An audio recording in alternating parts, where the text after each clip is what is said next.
السلام علیکم، welcome back to time of horror. امید ہے آپ سب لوگ ٹھیک سے ہوں گے۔ آج کی کہانی حیدرآباد سے ہے۔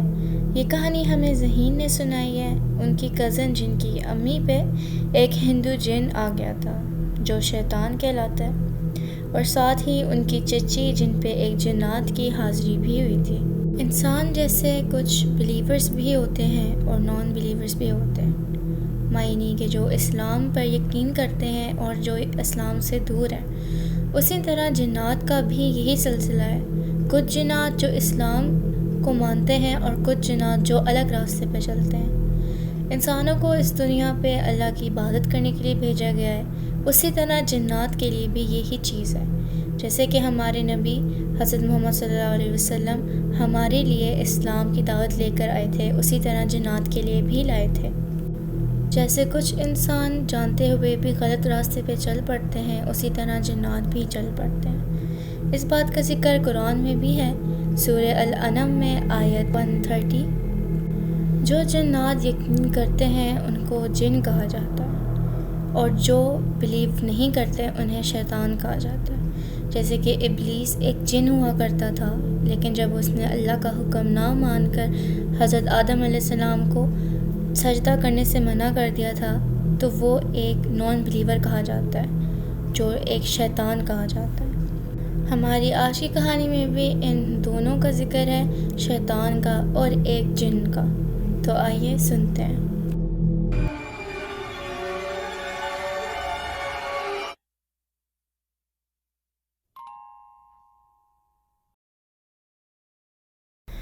یہ کہانی حیدرآباد کی ہے۔ حیدرآباد میں ایسے چھوٹے چھوٹے گھر ہوا کرتے ہیں، اور جہاں پہ اکثر کافی اثرات بھی ہوتے ہیں۔ 2 دن پہلے ہی میری امی کسی کی میت پہ گئی۔ وہ جن کی میت تھی وہ بھی مردوں کو نہلایا کرتی تھی۔ ان کی میت جب دھلائی جا رہی تھی تو میری امی بھی وہیں پر کھڑی ہوئی تھی۔ میری امی کافی ماشاءاللہ خوبصورت ہے، اور ان کے بال بھی کافی پیارے ہیں۔ انہوں نے دوپٹہ تو سر پہ اوڑھا ہوا تھا، لیکن بال جیسے کھلے ہوئے تھے نارملی۔ وہ سارا معاملہ ہوا، مل ملا کر وہ وہاں سے واپس گھر آ گئی۔ میری امی کافی صفائی پسند ہیں اور ایک نفاست والی عورت ہے۔ وہ جیسے ہی گھر آئی ہیں تو ہم دیکھتے ہیں کہ ان کی باڈی لینگویج اور ان کا رویہ کافی مختلف ہے۔ دیکھتے ہی دیکھتے رات ہو گئی۔ رات ہوتے ساتھ ہی امی کہتی ہیں کہ مجھے دودھ لا کر دو، دودھ میں چینی ڈال کر۔ اکثر امی دودھ میں چینی نہیں پیتی تھی۔ میں نے لا کر دے دیا کہ شاید ان کا دل کر رہا ہوگا، لیکن جب میں دیکھتی ہوں تو امی بسکٹ ایسے پورے ڈبو کر کھا رہی ہوں، اور ایسے کھا رہی ہوں جیسے کہ کافی دنوں سے انہوں نے کچھ کھایا ہی نہیں ہے۔ وہ رویہ کافی مختلف تھا امی کا، کیونکہ امی اس طریقے سے نہیں کھایا کرتی تھی۔ میں دیکھتی ہوں امی کے ہونٹ بھی پورے نیلے ہوئے ہوئے ہیں، آنکھیں ان کی صحیح لال ہوئی ہوئی ہیں، اور ان کے حلقے پڑے ہوئے ہیں، جیسے کوئی عجیب سی ہی چہرہ لگ رہا تھا ان کا۔ ہم ان کو دیکھ ہی رہتے، ہمیں کچھ سمجھ تو آئی کہ یہ معاملہ کچھ اور ہے۔ ہم نے اپنی دادی کو بتایا۔ ہماری دادی ماشاءاللہ کافی علم رکھنے والی عورت ہے، وہ کافی دیندار ہیں اور کافی چیزوں کا علم بھی جانتی ہیں۔ ہم نے ان سے رابطہ کیا اور انہیں اس حالات کے بارے میں بتایا کہ امی کافی مختلف رویہ اختیار کر رہی ہیں۔ میری نانی ہمارے چھوٹے چاچو کے ساتھ رہتی ہیں۔ جب نانی کو خبر پہنچی تو میری چچی کو بھی خبر پہنچی۔ انہوں نے نہ ادھر ادھر دیکھا، وہ بس ٹینشن میں کہ انہیں بھابھی کو کیا ہوا ہے، وہ بس دوپٹہ پکڑا اور وہاں سے نکل پڑی۔ نانی میری کافی سمجھدار تھی، انہیں معاملہ تو سمجھ آ ہی گیا تھا۔ انہوں نے اپنی صورتیں پڑھ کے اپنے آپ کو محفوظ کر کے وہ گھر سے نکلی۔ میری چچی پہلے ہی وہاں سے نکل چکی تھی کیونکہ وہ کافی ٹینشن میں تھی۔ میں آپ کو ساتھ کے ساتھ یہ بھی بتاتی چلوں کہ میری جو چچی ہیں وہ بھی حیدرآباد سے ہی بلونگ کرتی ہیں۔ وہ جب شادی سے پہلے ان کے ماں باپ ان کو ایک مسجد میں لے کے جایا کرتے تھے اور ان سے دیا جلوایا کرتے تھے، اور ان سے ہر جمعرات پہ ان پہ ایک بزرگ کی حاضری بھی ہوا کرتی تھی۔ یہ سارا معاملہ ان پہ چلتا تھا، لیکن شادی کے بعد ان کے ساتھ ایسا کوئی بھی واقعہ نہیں ہوا۔ خیر، جب چچی آئیں تو وہ بھاگتے بھاگتے بھابھی کے پاس گئیں، میری امی کے پاس۔ وہ آئیں اور انہوں نے ان کو دیکھا کہ آپ کا کیا حال ہوا ہے، اور انہوں نے جیسے ہی ان کے ماتھے پہ ہاتھ لگایا وہ کہتی ہیں کہ آپ کا ماتھا تو کافی گرم ہو رہا ہے۔ یہ بتاتے ہوئے بھی میرے رونگٹے کھڑے ہو رہے ہیں کہ جب چچی نے میری امی کے ماتھے پہ ہاتھ رکھا، ساتھ ہی امی کو ایک دم سے کچھ ہوا۔ وہ جیسے انہوں نے چچی کی طرف دیکھا، ان کی آنکھیں ایسے لال ہوئی پڑی تھی اور ان کا چہرہ جیسے فل نیلا تھا۔ وہ دیکھتے ہی لگ رہا تھا کہ جیسے ان کے اندر جو چیز ہے وہ فوراً باہر آ گئی ہو۔ وہ فل غصے میں ایک عجیب سی آواز میں میری چچی کو کہتی ہیں کہ تو یہاں کیا کر رہی ہے؟ وہ کہنا ہی تھا کہ دیکھتے ساتھ ہی چچی کے بال ایک عجیب طرح سے کھڑے ہو گئے۔ وہ منظر ایسا تھا کہ اگر میں نے اپنی آنکھوں سے نہ دیکھا ہوتا تو میں اس باتوں پہ یقین نہ کرتی۔ میری چچی ایک عجیب طریقے سے بیہیو کرنے لگ گئی اور وہ آپس میں لڑنے لگ گئے۔ یہ بتاتے ہوئے بھی میں ایسے شوق میں ہوں کیونکہ یہ باتیں آنکھوں دیکھی ہیں تو یقین کیے جاتی ہیں، ورنہ کوئی بھی ان باتوں پر یقین نہ کرے۔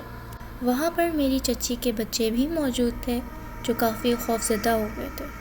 وہ رونے لگ گئے تو چاچو ان کو اندر لے کر چلے گئے کیونکہ چاچو کو بھی سمجھ نہیں آ رہی تھی کہ یہ سب کیا ہو رہا ہے، ہمارے گھر میں یہ سارا سلسلہ کیا ہے۔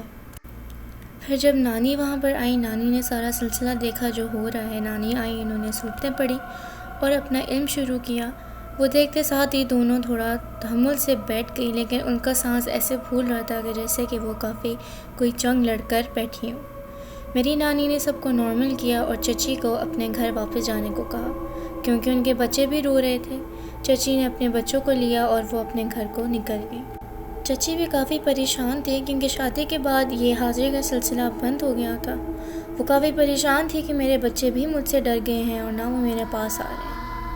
وہ اس رات کو سوئی ہیں تو ان کے خواب میں وہی بزرگ آتا ہے اور وہ ان کو کہتا ہے کہ تو نہیں جانتی اس پہ جو جن آیا ہے وہ ایک ہندو جن ہے، وہ ایک شیطان ہے، اور اگر میں اس ٹائم حاضری نہ دیتا تو وہ تمہیں بھی کھا جاتا اور تمہارے بچوں کو بھی کھا جاتا، اور تم وہاں اگر واپس نہ جاؤ تو زیادہ بہتر ہے، تم اپنے گھر میں ہی محفوظ ہو۔ اس کے بعد چچی وہاں پہ واپس نہیں گئیں اسی ڈر سے کیونکہ ان کے بچے بھی ڈر گئے تھے اور ان کے لیے وہاں پہ جانا ایک خطرہ بھی تھا۔ لیکن میری امی کا وہی حال تھا۔ دادی روز میری امی کے پاس بیٹھا رہتی تھی، صورتیں پڑھتی تھی، قرآن مجید لے کر بیٹھا کرتی تھی تاکہ ان کے اندر جو بھی اثرات ہیں وہ جلد سے جلد نکل جائیں اور امی کو نقصان نہ پہنچائے۔ یہ کرتے ساتھ ہی میری دادی کی دن بدن طبیعت اور خراب ہوئی جا رہی تھی کیونکہ وہ جو بھی علم تھا وہ ان سے ان کی طاقت چھینی جا رہا تھا۔ میری دادی کی طبیعت اتنی خراب ہو گئی تھی کہ ان کو ہاسپٹل لے کر جانا پڑا۔ جب ہم ہسپتال لے کر گئے تو ڈاکٹر نے بتایا کہ ان کو تو کوئی بھی مسئلہ نہیں ہے، نہ ہی کسی قسم کی بیماری ہے۔ وہ کہتے ہیں شاید آپ کی دادی کو کسی قسم کا ڈپریشن ہو یا وہ کسی انگزائٹی کا شکار ہو، بلکہ ایسا تو کچھ بھی نہیں تھا۔ کہ ہم اگر کسی کو بتاتے بھی تو کیا بتاتے، کوئی بھی ہماری بات کا یقین ہی نہ کرتا کیونکہ اس نے اپنی آنکھوں سے یہ سب نہیں دیکھا۔ میں خود بھی ایک ڈاکٹر ہوں اور اگر میں بھی یہ سب نہ دیکھتی تو مجھے یقین نہ ہونا تھا، لیکن مجھے ان ساری باتوں پہ یقین ہے کیونکہ وہ سب کچھ میرے سامنے ہو رہا تھا۔ پھر سارے منظر کو دیکھ کے ہم نے فیصلہ کیا، ہم نے ایک بڑے عالم سے رابطہ کیا اور انہیں سب کچھ بتایا۔ وہ ہمارے گھر آئے اور انہوں نے اس جن سے بات کی۔ وہ حاضر ہوا اور وہ بتاتا ہے کہ میں ایک ہندو جن ہوں اور جب یہ اس میت پہ آئی تھی میں وہاں موجود تھا۔ میں اس پہ عاشق ہو گیا ہوں اور میں اس کو لے کر جاؤں گا، اس کو لے جائے بغیر میں یہاں سے نہیں جاؤں گا۔ وہ تو یہ ایک بڑھیا ہے جس کی وجہ سے میں اپنی طاقت استعمال نہیں کر پا رہا، ورنہ میں اس کی جان کسی بھی حال پہ نہیں چھوڑوں گا۔ پھر اس کا یہی ایک حل نکلا۔ عالم ہمیں کہتے ہیں کہ یہ آپ کو گھر چھوڑنا پڑے گا، اس کے علاوہ اور کوئی بھی اس کا حل نہیں ہے۔ گھر چھوڑنے سے وہ جو بھی چیز ہے اسی گھر میں رک جائے گی۔ دیکھتے ساتھ ہی مجھے یاد ہے آج تک جب ہم وہ گھر چھوڑ رہے تھے، گھر کے دروازے سے نکلتے ساتھ ہی اتنی عجیب اور خوفناک چیخوں پکار کی آوازیں گھر سے آنے لگی، اور وہ آوازیں صرف ہمیں آ رہی تھیں اور باقی کسی کو نہیں آ رہی تھی۔ وہ چیخیں ایسی تھیں جو جیسے کوئی رو رہا ہو اور چیخ چیخ کر تڑپ رہا ہو۔ ہم پھر اس گھر سے چلے گئے۔ میری دادی کے کچھ 3 سال بعد ہی وفات ہو گئی تھی، اور ان کی وفات سے پہلے وہ ہمیں بتاتی ہیں کہ جب بھی میں تم لوگوں کے گھر آیا کرتی تھی تو مجھے اس ٹائم بھی اس کی پریزنس فیل ہوتی تھی۔ تم لوگ تو سمجھتے تھے کہ جیسے وہ غائب ہو گیا ہے، لیکن میں جانتی تھی کہ اس کے اثرات ابھی بھی تم لوگوں کے ساتھ ہیں۔ وہ تو تم لوگ اللہ کا ذکر کرتے رہتے ہو تو ان لوگ تم لوگوں کو کچھ نہیں کہتا، لیکن میں جب بھی تم لوگوں کے گھر آیا کرتی تھی تو وہ مجھے ضرور ظاہر کرتا تھا اور مجھے ضرور ڈراتا تھا۔ کبھی وہ میرے بیٹے کی شکل میں آ کر کچھ پی رہا ہوتا تھا اور دیکھتے ساتھ ہی غائب ہو جاتا، اور کبھی کوئی اور اپنی چیز کرتا جس سے میں ڈروں۔ میری دادی کی ڈیتھ بھی انہی ساری چیزوں کی وجہ سے ہو گئی تھی، کیونکہ وہ کافی کمزور پڑ گئی تھی، اور وہ جو بھی گندی شیطان تھا وہ ان کو ڈرایا کرتا تھا اور ان کا پیچھا نہیں چھوڑا کرتا تھا۔ امید ہے آپ کو آج کی کہانی پسند آئی ہوگی۔ اللہ تعالیٰ ہم سب کو اپنے حفظ و امان میں رکھے، اور ہمیں بس یہی دعا کرنی چاہیے کہ ہم ہر قسم کے جن اور شیطان سے محفوظ رکھیں، کیونکہ یہ زندگیاں تباہ کر دیا کرتے ہیں، اور ہمیں چاہیے کہ ہم ہر وقت وضو میں رہیں اور پاک رہیں، تاکہ اگر کوئی بھی اثر ہم پر ہونا بھی ہو تو وہ نہ ہو۔ So don't forget to like, subscribe and share۔ اور اگر آپ کے ساتھ ایسا کوئی بھی واقعہ ہوتا ہے تو میرے دیے ہوئے جی میل پہ مجھے میسج کریں، تاکہ میں آگے آنے والی ویڈیو میں اس سٹوری کو لے کر آؤں۔ ملتے ہیں اگلی ویڈیو میں۔ اللہ حافظ۔